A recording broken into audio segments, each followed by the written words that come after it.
로마서 3장 21절에서 31절 우리 한 목소리로 읽겠습니다. 이제는 율법 외에 하나님의 한 의가 나타났으니 율법과 선지자들에게 증거를 받은 것이라. 곧 예수 그리스도를 믿음으로 말미암아 모든 믿는 자에게 미치는 하나님의 의니 차별이 없느니라. 모든 사람이 죄를 범하였음에 하나님의 영광에 이르지 못하더니 그리스도 예수 안에 있는 속량으로 말미암아 하나님의 은혜로 값없이 의롭다 하심을 얻은 자 되었느니라. 이 예수를 하나님이 그의 피로써 믿음으로 말미암는 화목제물로 세우셨으니 이는 하나님께서 길이 참으시는 중에 전에 지은 죄를 관가하심으로 자기의 의로우심을 나타내려 하심이니 곧 이때에 자기의 의로우심을 나타내사 자기도 의로우시며 또한 예수 믿는 자를 의롭다 하려 하심이라. 그런즉 자랑할 때가 어디냐? 있을 수가 없느니라. 무슨 법으로냐? 행위로냐? 아니라 오직 믿음의 법으로니라. 그러므로 사람이 의롭다 하심을 얻은 것은 율법의 행위에 있지 아니하고 믿음으로 되는 줄 우리가 인정하노라. 하나님은 다만 유대인의 하나님이시냐? 또한 이방인의 하나님은 아니시냐? 진실로 이방인의 하나님도 되시느니라. 할례자도 믿음으로 말미암아 또한 무할례자도 믿음으로 말미암아 의롭다 하실 하나님은 한 분이시니라. 그런즉 우리가 믿음으로 말미암아 율법을 파기하느냐? 그럴 수 없느니라. 도리어 율법을 굳게 세우느니라. 아멘. 오늘도 살아계신 하나님 앞에 기쁨과 감사로 예배하며 나아가는 여러분 되시기를 주님의 이름으로 축원합니다. 말씀 가운데 역사하시는 하나님의 인도하심이 우리와 저와 여러분에게 가득하길 주님의 이름으로 축원합니다. 로마서를 시작하면서 바울이 로마서의 핵심을 뭐라고 이야기했냐면 로마서 1장 16절에 내가 복음을 부끄러워하지 아니하노니 이 복음은 모든 믿는 자에게 구원을 주시는 하나님의 능력이 됨이라. 먼저는 유대인에게요 그리고 헬라인에게로다. 복음에는 하나님의 의가 나타나서 믿음으로 믿음에 이르게 하나니 기록된 바 오직 의인은 믿음으로 말미암아 살리라 함과 같으니라 라고 했습니다. 그러면 이것이 복음의 핵심이기도 합니다. 복음은 모든 믿는 자에게 구원을 주시는 하나님의 능력인데 이것은 유대인이나 헬라인이라 그러니까 모든 사람이 필요한 겁니다. 복음이 모든 사람에게 필요하다는 말은 반대로 말하면 모든 사람이 하나님의 진노 아래 있다는 것을 의미하기도 했습니다. 그래서 바울은 로마서 1장 18절에서 그것을 설명하죠. 로마서 1장 18절 하나님의 진노가 불의로 진리를 막는 사람들의 모든 경건하지 않음과 불의에 대하여 하늘로부터 나타나느니 하면서 온갖 죄의 명단들이 로마서 1장에 쭉 기록되어 있었습니다. 그러면서 바울이 뭐라고 하냐면 하나님의 진노는 어떤 특별한 집단 그러니까 유대인들이 자동적으로 피해갈 수 있는 것이 아니다. 마지막 날에 정확하고 똑같은 기준으로 하나님의 심판을 받게 될 것이다 라고 이야기했습니다. 그게 로마서 2장에 있는 내용이었죠. 그러면 질문이 생길 것 아닙니까? 그러면 유대인은 뭐가 좋은 거야? 하나님이 선택하셨다며. 하나님이 선택한 민족인데 뭐 좋은 게 하나도 없는 거야? 그랬더니 바울이 뭐라고 하냐면 유대인도 좋은 점이 있다. 유리한 점이 있다. 유대인이기 때문에 누리게 되는 유익이 있다. 그게 뭐냐? 성경을 가졌다. 하나님의 말씀을 받았다라고 하죠. 물론 그렇다고 해서 하나님의 진노와 심판을 피할 수 있는 자격이 자동적으로 생기는 건 아니지만 하나님 앞에 의롭다 인정받으려면 모든 율법에 순종해야 하는데 이 순종은 외적인 모습과 행동만이 아니라 마음도 인정받을 수 있는 순종이어야 하는데 그런데 바울의 결론이고 성경의 결론이 뭐죠? 그렇게 할 수 있는 사람은 아무도 없다는 거였죠. 그래서 로마서 3장 10절에 기록된 바 의인은 없나니 하나도 없으며 깨닫는 자도 없고 하나님을 찾는 자도 없고 다 치우쳐 함께 무익하게 되고 선을 행하는 자는 없나니 하나도 없도다라고 했죠. 그러니까 무슨 말이냐? 율법을 온전히 순종해서 하나님 앞에 의롭다함을 받을 수 있는 하나님 앞에 인정받을 수 있는 사람은 아무도 없다는 거죠. 행동으로만 인정을 받는다고 하면 혹 있을지도 모르겠어요. 그런데 그 마음까지 인정을 받아야 하는 거예요. 그러면 그 어떻게 인정을 받냐고요. 그래서 로마서 3장 20절에 그러므로 율법의 행위로 그의 앞에 의롭다 하심을 얻을 육체가 없나니 율법으로는 죄를 깨달음이라 라고 하는 거예요. 그런데 하나님은 그런 인간이 죄의 공경, 그래서 하나님의 진노를 받을 수밖에 없는 그 어떤 곤란한 상황에 있는 것을, 그래서 영원한 심판을 받게 되는 것을 그냥 내버려 두지 않기로 하셨어요. 그래서 스스로 순종해서 받아야 하는 의, 그래서 아무도 할 수 없는 의가 아닌, 그러니까 율법을 초월하는 하나님의 다른 의가 나타나게 하셔야 했던 거죠. 사실 성경은 언제나 이걸 구약 내내, 이스라엘 역사 내내 증거해 왔습니다. 구약 내내 인간 편에는 답이 없고, 그래서 스스로의 힘으로는 하나님의 정죄와 심판을 피할 수 없고, 그래서 은혜가 필요하고 하나님의 방법이 필요하고 메시아가 드러나야 하고 복음이 나타나야 한다. 그리고 그렇게 나타나게 될 것이다 라고 구약 전체가 이야기하고 있죠. 그래서 로마서 3장 21절 이제는 율법 외에 하나님의 한 의가 나타났으니 율법과 선지자들에게 증거를 받은 것이라. 자, 그러면 율법 외에 하나님의 한 의는 어떻게 나타나는 걸까? 율법이 아닌 하나님의 의가 어떻게 나타났을까? 바울은 오직 예수 그리스도를 믿음으로 말미암아 나타난다라고 이야기하는 거예요. 로마서 3장 22절입니다. 곧 예수 그리스도를 믿음으로 말미암아 모든 믿는 자에게 미치는 하나님의 의니 차별이 없느니라. 그러니까 하나님의 의가 예수 그리스도를 믿음으로 말미암아 나타난다는 것은 예수 그리스도를 의지하는 사람들에게는 하나님의 의가 임하게 된다, 이런 뜻인 거죠. 그러면 그리스도를 믿음으로 말미암아 나타나는 하나님의 의가 어떻게 모든 사람에게 미칠 수 있을까요? 이룰 수 있을까요? 그 이유는 하나님께서 구원하시는 능력을 베푸실 때 그 사람의 조건이나 자격이나 출신 같은 것들을 구별하거나 차별하지 않으시기 때문이라는 거죠. 그래서 하나님의 모든 자에게 미치는 하나님의 은이 차별이 없느니라 라고 하는 거예요. 그런데 하나님께서 믿는 모든 사람에게 차별 없이 구원하시는 능력을 베푸셔야 한다는 이야기는 반대로 모든 사람이 다 죄를 지었다는 결론으로 다시 돌아가는 거죠. 그래서 모든 사람이 차별 없이 하나님의 의가 필요하게 된 거예요. 만약에 죄가 없는 사람이 있다면 하나님의 의가 필요 없겠죠. 그것으로 충분히 인정받을 테니까. 그러나 모든 사람은 죄인이기 때문에 아무리 대단하게 모습을 가지고 있고 돈이 많아도 또 의로운 행동을 많이 하고 선한 행동을 많이 했다 해도 하나님 앞에 그것으로 인정받을 수 있는 사람은 아무도 없으니까.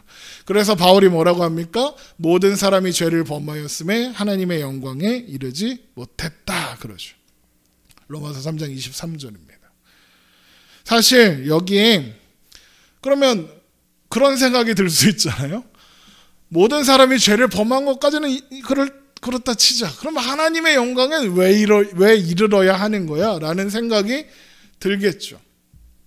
왜 그러느냐? 사실 하나님의 영광은 정상적이었다면 모든 사람의 정상적인 상태이기 때문이에요. 그러니까 무슨 말이냐? 하나님께서 창조하신 모든 사람들은 모두 하나님의 영광 안에 있도록 창조되었어요. 그러니까 정상적이라면 모든 사람이 다 하나님의 영광 안에 있어야 하는 거죠. 그런데 바울이 뭐라고 합니까? 모든 사람이 죄를 범해서 하나님의 영광에 이르지 못하게 됐다 그러는 거죠. 하나님의 영광이 사람의 정상적인 상태라고요? 그걸 어떻게 합니까? 이사야 43장 7절 내 이름으로 불려지는 모든 자 곧 내가 내 영광을 위하여 창조한 자를 오게 하라. 그를 내가 지었고 그를 내가 만들었느니라. 그러니까 인간의 모든 존재는 하나님의 영광 안에 있도록 창조한 거예요. 이해되시죠? 그러니까 우리는 다 하나님의 영광 안에 있어야 되는 존재였던 거죠. 그런데 아담의 범죄의 일로 모든 인류가 죄를 지었고 그 죄악 가운데 있는 사람은 그래서 하나님의 영광에 도달하지 못하는 거예요. 그래서 우리의 신앙의 기본적인 어떤 고백들을 정리한 게 있어요. 여러 가지 교리문답 이런 것들이 많이 있는데 우리 교회가 장로교회잖아요. 장로교회에서 따르는 여러 가지 신앙 고백서들이 있는데 그 중에 이제 어떤 유아들을 그리고 초신자를 대상으로 성경 공부하려고 만들어진 소요리 문답이라는 게 있어요. 웨스트민스터 소요리 문답이라는 걸 보면 제일 첫 번째 문제, 그리고 이게 문답이 뭐냐면 질문하고 답하고 질문하고 답하는 거예요. 그 첫 번째 질문이 이거예요. 사람의 제일 되는 목적이 무엇입니까? 그러니까 사람이 왜 창조되었냐 이런 질문이죠. 그래서 답이 뭐예요? 같이 읽어보겠습니다. 사람의 제일 되는 목적은 하나님을 영화롭게 하는 것과 영원토록 그를 즐거워하는 것입니다. 이게 그 말이에요. 하나님의 영광 안에 있는 거다라는 뜻인 거예요. 하나님을 영화롭게 한다는 게 하나님께 영광 돌린단 말이고, 하나님께 영광 돌리려면 우리가 하나님의 영광 안에 있어야 하니까요. 그러니까 하나님의 영광은 인간의 정상적인 상태인 거죠. 그런데 그럼에도 불구하고 그렇게 못된 이유가 뭐라고요? 모든 사람이 죄를 범하였기 때문이라는 거예요. 죄 때문에 하나님의 영광에 이르지 못한 그런 거예요. 그러니까 죄 때문에 하나님의 영광에 이르지 못하는데 사람의 정상적인 상태는 하나님의 영광이에요. 그럼 어떻게 될까요? 쓸데없는 영광을 찾으려고 하는, 다른 영광을, 하나님의 영광을 대체할 것을 찾아다니게 되겠죠. 허망한 영광, 썩어질 것들을 가지고 영광에 이르려고 애를 쓰며 살게 돼요. 그게 로마서 1장 21절이죠. 하나님을 알되 하나님을 영화롭게도 아니하며 감사하지도 아니하고 오히려 그 생각이 허망하여지며 미련한 마음이 어두워졌나니 스스로 지혜 있다 하나 어리석게 되어 썩어지지 아니하는 하나님의 영광을 썩어질 사람과 새와 짐승과 기어다니는 동물의 모양의 우상으로 바꾸었느니라. 그런데 문제가 뭐예요? 하나님의 영광을 대신할 수 있는 게 있어요, 없어요? 없죠. 그 어떤 것도 없죠. 그래서 결국에는 하나님의 영광을 대신할 것을 찾던 사람들이 도달하는 결론이 뭐겠어요? 썩어지는 거고 사망밖에는 없는 거죠. 멸망밖에는 없는 거예요. 그래서 하나님은 죄로 인해서 하나님의 영광에 이르지 못하는 사람들이 그 영광에 이를 수 있는 방법을 나타내셔야 했던 거예요. 왜요? 사람을 창조한 목적이 그거니까. 그 창조의 목적을 회복하셔야 하는 거죠. 그럼 그 방법이 뭐예요? 그리스도 예수 안에 있는 속량, 속죄를 통해서 값없이 의롭다 하심을 베풀어 주시는 은혜가 하나님이 제시하시는 방법이다 이거예요. 로마서 3장 24절 그리스도 예수 안에 있는 속량으로 말미암아 하나님의 은혜로 값없이 의롭다 하심을 얻은 자 되었느니라. 여기서 그리스도 안에 있는 속량이라는 건 대신값을 치르다 이런 뜻이에요. 예수님께서 우리를 대신해서 죄의 삭스로 예수님의 생명을 지불하시는, 그래서 죄에 사로잡혀 있던 죄의 노예였던 우리를 그 값을 치르고 사신 거예요. 그러니까 죄의 노예였던 우리를 예수님께서 사셨으니까 성경이 자꾸 우리를 예수님을 주님, 우리는 예수의 종 이렇게 이야기하는 거죠. 우리가 막 종돼서 예수님 말 안 들으면 두들겨 맞고 막 쫓겨나고 이런 게 아니라 예수님께서 우리를 값을 주고 사셨다라는 의미에서 우리가 예수의 종, 예수의 노예라고 하는 거예요. 대신 값을 치러준 거예요. 그게 속량이에요. 우리가 값을 치르지 않았으니까 값없이 얻은 것이고 값없이 얻었으니까 은혜인 거예요. 그래서 하나님의 은혜로 값없이 의롭다 하심을 얻은 자 되었다라고 하는 거예요. 그렇게 예수 그리스도를 인해서 모든 믿는 자들은 이제 본래 인간의 정상적인 상태, 하나님의 영광에 이룰 수 있게 되는 거죠. 그런데 그러면 이 일이 언제부터 정해진 일이냐? 만세 전부터, 창세 전부터 이 모든 것을 하나님이 계획하시고 예정하셨다는 거예요. 고린도전서 2장 7절입니다. 오직 은밀한 가운데 있는 하나님의 지혜를 말하는 것으로서 곧 감추어졌던 것인데 하나님이 우리의 영광을 위해서 하나님의 영광을 우리로 회복하게 하기 위해서 만세전에 미리 정하셨다. 이 모든 것들을. 인간 그 누구도, 사람은 그 누구도 스스로 하나님의 영광을 회복할 방법이 없어요. 그러나 예수님의 속량, 속죄로 말미암아 의롭다 하심을 받은 사람들은 비로소 하나님의 영광을 회복하게 되고 하나님의 영광을 찬송할 수 있게 되는 거죠. 그걸 잘 정리하고 있는 게 에베소서 1장이에요. 에베소서 1장 3절 찬송하리로다 하나님 우리 주 곧 우리 주 예수 그리스도의 아버지께서 그리스도 안에서 하늘에 속한 모든 신령한 복을 우리에게 주시되 곧 창세전에 그리스도 안에서 우리를 택하사 우리로 사랑 안에서 그 앞에 거룩하고 흠이 없게 하시려고 그 급비신 뜻대로 우리를 예정하사 예수 그리스도로 말미암아 자기의 아들들이 되게 하셨으니 이는 그가 사랑하시는 자 안에서 우리에게 거저 주시는 바 그의 은혜의 영광을 찬송하게 하려는 것이라. 우리는 그리스도 안에서 그의 은혜의 풍성함을 따라 그의 피로 말미암아 속량 곧 죄사함을 받았느니라. 로마서랑 똑같은 이야기를 하고 있죠. 자, 이 모든 것을 설명한 바울이 이제 뭘 하느냐? 그러면 하나님께서 어떻게 그리스도 안에서 값없이 속량하실 수 있었는가? 그거에 대해서 설명해요. 로마서 3장 25절 이 예수를 하나님이 그의 피로써 믿음으로 말미암는 화목제물로 세우셨으니 하나님의 속량하시는 방법이 뭐예요? 믿음으로 말미암는 화목제물로 피로써 그의 피로써 믿음으로 말미암는 화목제물로 세우시는 거예요. 그게 예수님께서 감당하신 속량인 거죠. 이는 하나님께서 길이 참으시는 중에 전에 지은 죄를 간과하심으로 자기의 의로우심을 나타내려 하심이니. 하나님께서 값없이 속량하시는 일에는 죄에 대한 궁극적이고 최종적인 해결책이 필요한데 그게 뭐냐? 희생제물이신 예수님의 죽음이 필요했다 이거죠. 예수님의 죽음이 죄에 대한 하나님의 진노를 끝내고 하나님과 인간 사이에 끊어졌던 것들을 회복한다. 화목하게 한다. 그래서 화목제물인 거예요. 하나님은 화목제물이신 예수님의 죽음으로 인해서 그 죽음을 보시고 모든 믿는 자들이 이전에 지은 모든 죄를 간과해 주시는 거예요. 간과한다는 게 무슨 뜻이냐? 없는 걸로 간주한다라는 뜻이에요. 없는 셈 치는 거예요. 그런데 그렇게 간과해 주시는 죄가 어떤 죄라고요? 여기 보면 하나님께서 길이 참으시는 중에 라고 되어 있죠. 하나님이 길이 참으시는 중에 전에 지은 죄를 간과해 주신다 그래요. 이게 여러분 놀라운 지점인 거예요. 이게 모든 인간들이 죄를 지었음에도 불구하고 그동안 멸망당하지 않고 지금까지 살아있을 수 있었던 이유예요. 하나님이 길이 참아주셨어요.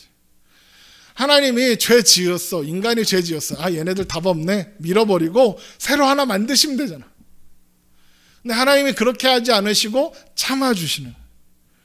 그래서 인간은 멸망당하지 않고 새로운 기회를 얻을 수 있게 된 거죠. 하나님의 길이 참으심, 오래 참으심이 없었으면 인간은 벌써 영원한 심판에 떨어져서 사라져 버렸을 거예요. 그런데 하나님이 길이 참으셨기 때문에 우리로 하여금 복음을 만날 기회를 얻을 수 있게 된 거예요. 더 놀라운 게 뭐냐? 하나님께서 그렇게 오래 참으신 죄를 예수님의 죽음으로 인해서 간과해 주셔서 죄인이 마땅히 받아야 했을 심판을 면하게 해주셨을 뿐만 아니라 예수님을 믿는 모든 사람을 의롭다, 그러니까 옳다, 넌 죄인 아니다, 넌 의인이다 라고 인정해 주시는 거예요. 로마서 3장 26절 곧 이때에 자기의 의로우심을 나타내서 자기도 의로우시며 또한 예수 믿는 자를 의롭다 하려 하심이라. 그래서 인간은 자랑할 수 있는 게 없어요. 왜요? 우리를 죄와 하나님의 진노하심에서 구한 건 우리의 노력이나 우리의 자격이나 우리가 애써서 얻어낸 결과가 아니니까요. 행위의 법을 따라 된 것이 아니니까요. 내가 뭘 해서 점수를 받은 게 아니니까요. 그러니까 자랑할 수 있는 것이 하나도 없는 거죠. 로마서 3장 27절 그런즉 자랑할 때가 있느냐? 어디 있느냐? 있을 수가 없느니라. 그러니까 아예 뭐 자랑할 게 어디 있을지도 몰라 이게 아니라 있을 수가 없어 라고 그냥 아예 단정을 짓죠. 그러면서 뭐라고 합니까? 무슨 법으로냐? 행위로냐? 아니라 오직 믿음의 법으로니라 라고 하죠. 구원은 믿음의 법으로 된 거래요. 믿음의 법이 뭐냐? 인간을 죄에서 구원하시기 위해서 하나님께서 행하시는 일을 믿으라 이렇게 요구하는 법이 믿음의 법이에요. 하나님은 자신의 출신이나 소유나 행함을 의지하는 사람 말고 오직 예수님을 의지하는 사람, 그러니까 예수님을 믿는 사람만을 의롭다 하시겠다고 결정하신 거예요. 그게 믿음의 법이에요. 로마서 3장 28절 그러므로 사람이 의롭다 하심을 얻은 것은 율법의 행위에 있지 아니하고 믿음으로 되는 줄 우리가 인정하더라. 똑같은 말이죠. 그런데 어떤 사람들이 어떻게 하죠? 내가 똑똑해서 믿은 거야. 내가 간절해서 믿은 거야. 내가 교회 다녀주는 거야. 그렇게 자랑하기도 하죠. 그러나 성경은 믿은 것조차도 인간의 자랑이 될 수 없다고 이야기해요. 그리스도 예수를 믿는다는 고백은 사람의 지혜나 지식이나 능력이나 판단이나 의지로 나올 수 있는 것이 아니니까요. 그래서 고린도전서 12장 3절에 그러므로 내가 너에게 알리노니 하나님의 영으로 말하는 자는 누구든지 예수를 저주할 자라 하지 아니하고 이게 중요해요. 또 성령으로 아니하고는 누구든지 예수를 주시라 할 수 없느니라. 그러니까 우리가 예수님을 주님으로 고백하려면 예수님이 구원자라고 고백하려면 성령님께서 그렇게 인도하셔야만 된다는 거예요. 사람의 지혜와 의지로 되는 일이 아니에요. 그러면 예수님이요. 우리가 예수님을 믿으니까 예수님이지. 그냥 안 믿는 사람들의 입장에서 보면 예수는 어떤 사람이냐? 2000년 전에 십자가에서 죽은 그냥 미친놈이에요. 그렇잖아요. 안 믿는 사람들의 입장에서는 그렇다고요. 어떤 사람들은 예수님이 성인이고 아름다운 삶을 사신 분이지 나는 그분을 하나님으로 구원자로 믿진 않지만 참 좋은 분인 것 같아. 이건 죄송해요. 개소리예요. 왜요? 예수님께서 구원자시고 하나님이시라는 걸 인정하지 않고 좋은 분이라고 생각한다? 그건 예수님께서 하신 말씀을 인정해야 하는 거잖아요. 근데 예수님이 뭐라고 하셨어요? 하나님이라고 하시고 하나님의 아들이라 하셨잖아요. 예수는 둘 중에 하나인 거예요. 하나님이시거나 미친 사람이거나. 근데 우리는 그분을 주님으로 구원자로 믿고 있는 거예요. 어떻게 해요? 상식적으로 말이 안 되는데 성령께서 그렇게 하도록 하신 거죠. 그러니까 이 모든 일에 우리가 지분이 있어요? 없어요? 없는 거예요. 그러니까 그걸 자랑하면 안 되는 거죠. 다 해주셨는데. 그런데 더 놀라운 게 뭐냐? 하나님께서는 모든 사람을 같은 방식으로만, 그러니까 오직 믿음으로만 의롭다 하신다는 거예요. 아니 그럴 수 있잖아요. 우리도 사람마다 대하는 게 다 다르잖아요. 우리도 어떤 사람은 친절하게 대하고 어떤 사람은 좀 이렇게 무시하고 또 어떤 사람은 막 이렇게 간절히 매달리고 막 이러잖아요. 하나님도 사람마다 좀 부자는 이렇게 좀 잘해주고 천천히 믿어 막 이렇게 하고 좀 이렇게 힘없는 사람은 빨리 안 믿어 너 그러면 너 지옥 가 막 이렇게 하실 것 같잖아요. 그렇게 하셔도 되잖아요. 그런데 하나님 어떻게 하세요? 모든 사람을 같은 방식으로 한 가지 방법으로 구원하시기를 기뻐하세요. 누구는 믿음으로 하고 누구는 출신으로 하고 너 서울대 나왔으니까 구원 이렇게 안 하시고 토익 시험 너 800점 넘었어? 그럼 너 구원 이렇게 안 하시고 믿음으로만 구원하시는 거예요. 그래서 하나님은 모든 사람의 하나님이 되실 수 있는 거예요. 하나님은 착한 사람의 하나님 아니고 토익 점수 높은, 토익에 무슨 원수 줬나? 토익 점수 높은 사람이 하나님 아니고 11조 얼마 이상 해야 그런 분, 11조 얼마 이상 한 사람이 하나님 아니시고 모든 사람이 하나님이라고요. 그런데 유대인들은 하나님이 자신들만의 하나님이라고 생각했죠. 그러나 하나님은 유대인만의 하나님이 아니시죠. 이방인들의, 우리들의 하나님이시기도 하죠. 온 세상에 창조주시고 온 세상의 하나님 되시는 거예요. 그래서 하나님께서 유대인은 물론이요, 모든 사람을 한 가지 방법으로만, 오직 믿음으로만 의롭다 하시는 건 당연한 거예요. 하나님이 모든 사람의 하나님이 되시려면 단 한 가지의 방법으로 구원하셔야 하는 거예요. 그래서 바울이 뭐라고 합니까? 하나님은 다만 유대인의 하나님이시냐, 또한 이방인의 하나님은 아니시냐? 진실로 이방인의 하나님도 되시느니라. 모든 사람의 하나님이시다. 할례자도 믿음으로 말미암아, 또한 무할례자도 믿음으로 말미암아 의롭다 하실 하나님은 한 분이시니라. 이거예요. 우리는 이 모든 내용에 동의하죠. 그러니까 예수 믿는다고 하죠. 그런데 어떤 사람들은 바울이 전하는 복음을 듣고 이렇게 생각하는 거예요. 아, 그러면 마음대로 살아도 되네. 율법도 필요 없고 할례도 필요 없고 내가 행하는 걸로 구원받는 게 아니라며. 그러면 나 그냥 아무렇게나 살아도 하나님 구원하시겠네? 야, 그럼 나 이제 내 마음대로 살래. 나 믿어. 나 믿는다니까. 안 믿는 거 아니야. 나 믿어. 믿는데 아이, 그런 거 속박, 그런 거 싫어. 그 율법주의야. 그럼 되겠어? 아유, 하나님이 율법이 아니라 믿음으로만 구원하신다 그랬는데, 그러니까 이제 내 마음대로 살아도 되는 거 아니야? 이런 사람들이 있을까요, 없을까요? 있는 거예요. 그러니까 이걸 지금 누가 공격하는 거냐면 유대인들이 뭐라고 했어? 유대인들한테 바울이 뭐라고 했어? 율법으로 구원받는 거 아니고 할례로 구원받는 거 아니야? 라고 했잖아. 그러니까 기분 나쁘. 야, 그럼 너는 율법도 폐기하고 그냥 아무렇게나 살아도 구원 다 받는다고? 네가 하는 말은 그런 소리 아니야? 라고 공격하는 거예요.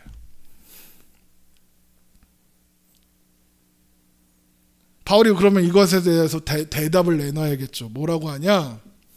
믿음으로 말미암아 의롭다함을 얻는 것은 오히려 율법을 굳게 세우는 거다라고 이야기하는 거죠. 로마서 3장 31절, 그런즉 우리가 믿음으로 말미암아 율법을 파기하느냐? 그럴 수 없느니라. 도리어 율법을 굳게 세우느니라. 그런데 그러면 왜 어떻게 굳게 세우는지 이제 설명을 해야 될 거 아니야, 그렇죠? 설명을 안 해. 바울이 여기서 그걸 설명을 안 해요. 왜? 지금 뭐가 중요하냐? 믿음으로 구원받는다는 걸, 믿음으로만 구원받는다는 걸 납득시켜야 되는 거야. 그거부터 인정을 시켜놔야 되는 거야. 그런데 바울은 동시에 뭘 이야기하느냐? 그런데 믿음으로 구원받는 건데 그렇다고 막 사는 게 되는 건 아니야 라고 계속 이야기해요. 그러니까 바울이 로마서 내내 율법으로 행함으로 하나님에 의해 이르는 게 아니고 오직 은혜로 오직 믿음으로만 되는 거야 라고 계속 이야기하는데, 계속 그거 아니야. 하나님 말씀에 순종해야 돼. 너 믿어? 믿는데 아무렇게나 산다고? 그게 말이 돼? 그 얘기를 계속해요. 사실 저도 그런 질문을 되게 많이 받아요. 은혜라며요. 아니, 나의 행함이 구원받는데 전혀 지장 없다면서요. 아니, 목사님 예배보다도 구원받는데 지장 없다면서요. 네? 하나님이 그런 거 갖고 치사하게 안 하신다면서요. 목사님이 그렇게 얘기했잖아요. 술 마시고 담배 펴도 구원받는데 전혀 지장 없다면서요. 목사님이 그랬잖아요. 그러니까 나 아무렇게나 살아도 구원받네요 라고 질문하는 사람이 꽤 많아요. 근데 바울의 대답이 뭐예요? 그럴 수 없느니라. 도리어 율법을 굳게 세운다. 저도 늘 같은 대답을 해요. 그러면 믿음은요, 이게 어디에서 오는 거냐면, 믿음이 주는 선물은 방임이 아니라 자유인데 자유를 방임이라고 생각하는 거예요. 이게 방임과 자유의 차이가 뭔지 아시죠? 방임은 그냥 이거 해도 괜찮고 저거 해도 괜찮고 다 괜찮아요. 자유는요, 그것에 얽매이지 않는 거죠. 이런 거예요. 자녀들을 키울 때 방임한다는 건 뭐냐면 그냥 나가서 밤에 1시가 되고 2시가 되고 3시가 되고 안 들어와도 그냥 내버려 두는 거예요. 들어왔네, 살아있네. 그러게 방임이죠. 자유는요, 나가고 들어오고 하는 거 컨트롤하지 않아요. 하지만 규칙을 알려주는 거죠. 그리고 자기가 잘못했을 때 집에서 쫓겨나지 않는 걸 아는 거예요. 내가 2시가 넘었는데 12시가 넘었는데 집에 안 들어가면 엄마가 날 혼내겠지, 그건 알지만 그렇다고 나를 호적에서 파버리겠지 라고 생각하지는 않는 거예요. 엄마가 나를 죽여버리진 않겠지, 이런 걸 아는 거예요. 그게 자유예요. 엄마의 생각과 부모님의 생각과 마음을 이해하고 그것을 알고 있지만, 그리고 그게 잘못이라는 건 알고 있지만 그것 때문에 버림당하지는 않을 거라는 것도 아는 게 자유죠. 그러니까 방임이 아니라 자유를 선물한다. 이건 율법이 우리의 구원을, 우리의 운명을 좌우할 수 없다는 것을 알기 때문에 율법에 얽매이지는 않는 거예요. 그런데 반대로 동시에 어떤 일이 일어나느냐, 마음으로부터 기쁨으로 율법에 순종하게 된다. 하나님은 믿음으로 말미암아 하나님 앞에서 의롭다 하심을 얻은 사람을 하나님의 말씀을 사랑하게 하시고 하나님의 말씀을 마음으로부터 순종하게 하시는 거예요. 그게 자유예요. 로마서 6장 15절의 말씀입니다. 그런즉 어찌하리요? 우리가 법 아래 있지 아니하고 은혜 아래 있으니 죄를 지으리요? 그럴 수 없느니라. 너희 자신을 종으로 내주어 누구에게 순종하든지 그 순종함을 받는 자의 종이 되는 줄을 너희가 알지 못하느냐? 혹은 죄의 종으로 사망에 이르고 혹은 순종의 종으로 의에 이르느니라. 하나님께 감사하리로다. 너희가 본래 죄의 종이더니 너희에게 전하여 준 바 교훈의 본을 마음으로 순종하여 죄로부터 해방되어 의에게 종이 되었느니라. 죄에서 해방되어 자유를 얻었고 의 가운데 갔으니 의에 순종하는 사람이 되어라. 죄에 끌려다니지 말아라. 그 이야기하는 거예요. 그러니까 이 말씀은 은혜 아래 있기 때문에, 은혜에 속하여 있기 때문에 죄를 짓지 않게 된다, 이 이야기가 아니라 죄 아래 있을 때처럼 마음대로 죄를 짓는 자리에 가지 않는다. 그 죄의 속박에 매여서 고통스러워하는 자리로 가지 않는다, 이런 의미인 거예요. 이게 믿음이 율법을 파기하는 게 아니라 도리어 굳게 세운다는 말의 의미인 거예요. 뭔 말인가 싶죠? 이걸 조금 더 쉽게 이해하기 위해서 시편 1편의 말씀을 보겠습니다. 오늘 우리 교동문으로 읽은 건데 시편 1편 1절. 복 있는 사람은 악인의 꾀를 따르지 아니하며 죄인들의 길에 서지 아니하며 오만한 자들의 자리에 앉지 아니하고 오직 여호와의 율법을 즐거워하여 그의 율법을 주야로 묵상하는도다. 그는 시냇가에 심은 나무가 철을 따라 열매를 맺으며 그 잎사귀가 마르지 아니한 같으니 그가 하는 모든 일이 다 형통하리로다. 우리가 보통 이 말씀을 보면 복 있는 사람이 누구래요? 주야로 하나님의 말씀을 즐거워하며 주야로 묵상하는 사람이래요. 근데 그는 어떤 사람이냐? 시냇가에 심은 나무다라고 해요. 자, 보세요. 어떤 사람들은 이 말씀을 하나님 말씀에 순종하면 하나님이 복 주신다. 그러니까 복 받고 싶으면 목사님이 시키는 거 잘해라. 11조 많이 해라. 11조로 되겠느냐? 10에 2조, 3조, 4조 해라. 뭐 이런 식으로 가요. 근데 조금만 생각해 보세요. 하나님의 율법을 생각하는, 하나님의 율법을 즐거워하는 사람은 시냇가에 심은 나무와 같다라고 했어요. 시냇가에 심은 나무라는 건 시냇가에 심어진 나무다라는 뜻이에요. 자, 그러면 여러분 생각해 보세요. 어떤 나무가 있어요. 나무가 이렇게 돌아다녀. 어디가 좋을까? 내가 어디 심어지면 좋을까? 그리고 돌아다니다가 여기 시냇가도 있고 좋네. 그리고 자기가 푹 심어지는 나무 보셨어요? 보셨어요? 그런 나무 보셨어요? 네, 그런 나무를 발견하시면 얼른 신고하세요. 외계인일 가능성이 높아요. 네? 그런 나무는 없다고요. 나무가 자기가 심겨질 자리를 스스로 찾아다니는 건 없어요. 나무가 어떻게 시냇가에 심어졌을까요?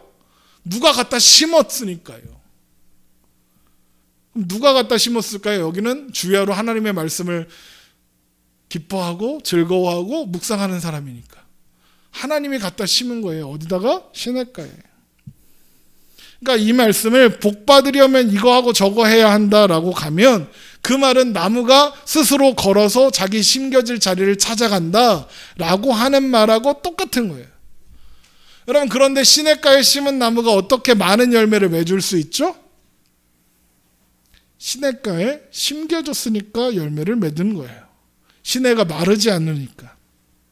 나무에 충분한 수분과 영양분을 공급해 주니까 철을 따라 열매를 맺고 그 잎사귀가 마르지 않을 수 있는 거잖아요. 그러니까 믿음이 율법을 온전히 이룬다는 건 하나님께서 신자를 마르지 않는 시냇가에 심으셨고, 그래서 신자는 하나님의 말씀에 순종함으로써 하나님께서 기뻐하시는 열매를 맺을 수밖에 없는 자리에 서게 된다, 이런 뜻인 거예요. 여러분, 율법을 행함으로 구원에 이를 사람은 아무도 없잖아요. 그러나 하나님께서 구원하신 사람은 말씀에 순종하는 자리로 가게 되니까 바울은 믿음이 율법을 온전히 이룬다라고 이야기한 거예요. 그런데 또 이걸 듣고 이렇게 오해해요. 우리는 자꾸 인과론이라는 세상의 규칙에 얽매여 있어서 이걸 들으면 또 어떻게 생각하냐면, 그러면 율법의 요구를 할 수 없는 나는 진짜 믿음이 있는 게 아닌가? 율법의 요구에 도달하지 못하는 나는 구원 못 받은 거구나. 이렇게 가면 안 돼요. 율법의 하나님의 말씀의 기준에 도달하지 못하는 자신에 대해서 절망하거나 좌절하는 쪽으로 가면 안 돼요. 그건 다시 원점으로 돌아가는 거잖아요. 내가 뭘 해서 구원받겠다는 걸로 돌아가는 거예요. 율법에 순종해서 구원받겠다고 하는 거예요. 근데 우리가 뭐라고 했어요? 그렇게 할 수 있는 사람은 아무도 없어요. 예수님을 믿는 믿음 안에 있는 사람들은 율법의 요구에 깊은 관심을 가지게 되죠. 그 요구에 따라 살고자 하는 마음이 시작돼요. 그러나 또한 어떤 마음이 있느냐? 율법의 요구를 내 힘으로 이루어낼 수 없다는 걸 알게 돼요. 하나님 말씀 앞에 서면 내가 이 말씀대로 살 수 내 힘으로 사는 게 아니구나 알게 돼요. 그러면서 동시에 뭘 알게 돼요? 율법이 나의 심판과 죽음의 근거가 되지 않는다, 이것도 알게 돼요. 내가 이것 때문에 하나님께 버림받지 않아 라는 걸 알게 되는 거예요. 내가 잘못했다고 해서 하나님 앞에서 쫓겨나는 게 아니라, 내가 잘못했다고 부모님이 나를 집에서 쫓아내지 않는다, 그걸 믿는 것처럼. 그래서 믿음 안에 있는 사람들은 율법에 휘둘리거나 짓눌리지 않아요. 율법의 요구에 미달하는 자신의 모습에 좌절하고 절망하지 않아요. 또 그래서 어떻게 되죠? 다른 사람을 정죄하지 못해요. 왜? 나도 못하니까. 남을 함부로 판단할 수 없어요. 그래서 남들을 또 용서할 수 있어요. 왜요? 나도 못하니까. 잘못한 사람들을 왜 용서해요? 나도 못하니까. 그런갑다 하는 거죠. 내가 쟤보다 나은 게 없는데 내가 뭔데 쟤를 판단하냐? 그 자리로 가는 거죠. 나도 못하는 걸 가지고 다른 사람들을 막 판단하고 정죄한다? 있을 수 없는 일이니까요. 하나님은 우리를 오직 믿음으로, 오직 예수 그리스도를 믿음으로 말미암아 의롭다고 하십니다. 거기에 사람이 해야 하거나 할 수 있는 일은 아무것도 없어요. 그리고 믿음으로 의롭다, 하나님 앞에 의롭다함을 얻는 사람은 하나님을 사랑하게 되고 하나님의 말씀을 또 사랑하게 되고, 하나님의 말씀을 사랑하게 된 사람의 삶에는 자연스럽게 하나님의 말씀이 세워지고 그 말씀을 따라 순종하여 살게 된다는 거예요. 그걸 성경에 뭐라고 하냐? 성령의 열매다. 성령의, 이모상의 열매가 아니라 누구의 열매? 성령의 열매인 거죠. 믿음 안에 있는 사람의 삶 가운데 성령님께서 개입하셔서 성령이 맺으시는 열매. 근데 그 열매를 누가 맺어? 우리가 맺는 거예요.